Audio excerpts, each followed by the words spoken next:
Wengine wa leo ninachofundisha, usiende kichwa kwenye madhabahu. Lazima ujiulize. Si kila mahali unaposema Yesu anaokoa ngenge. Huyu Yesu chanzo chake ni nini? Amen. Yesu wa wapi? Au ba Yesu? Maana kuna manabii wanaitwa ba Yesu. Na wao wanatenda miujiza Bwana. Wanatikisa.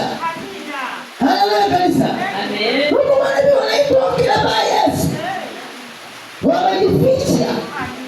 Ukiwaona wanasema ni watumishi wa Yesu, lakini ndani yao ni nyoka. Hata kama wanatusikia wajitambue.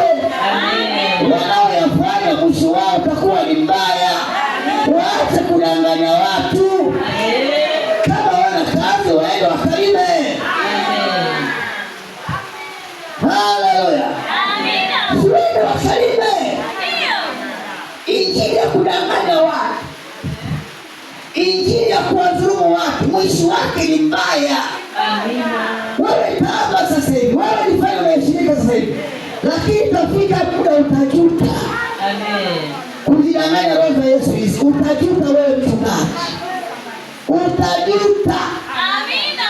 Wewe mwenye roho ya Balaamu wewe, utajuta baadaye.